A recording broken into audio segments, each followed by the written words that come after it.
आई सवेरे सवेरे रहिका चौक केलहुँ हैं। पहले एतेक सुख सुविधा नहीं छलैया रहिको सबमे।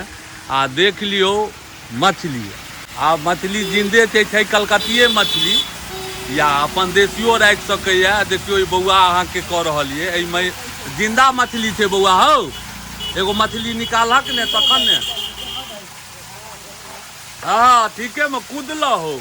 देख लियो अगर किनको लेबऽ के हुए तो संतोष सहनी, सुनील सहनी मछली भंडार हैं भाई साहब। आ सस्ता दै छियै कि नहीं? बहुत सस्ता है, बहुत सस्ता। तो किनको अगर सवेरे सवेरे हमरे जका अगर मछली खाए के भऽ जाए तो सुविधा रहिका में पुल के बगल में, पुल के बगल में अगर किनको खाए के इच्छा भ जाए सवेरे सवेरे तो आब सब चीज व्यवस्था छै। किछ कहियो की सब है व्यवस्था? ठीक व्यवस्था, सब चीज है भरपूर। भरपूर।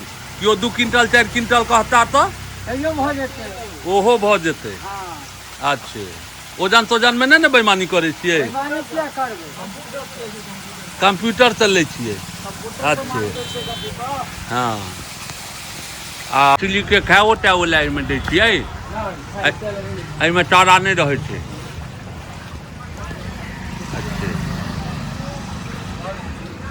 है ओहिमे सँ नहीं लिया लो सेल करे छथि। आ इहो सुविधा छै, एतऽ बनाबहो के सुविधा छै। इहो नहीं जे नहिए जोख कऽ दऽ देता, आ कंप्यूटर पर कऽ जोखै छथि। हाँ ई कंप्यूटर पर जोख छनि हिनकर।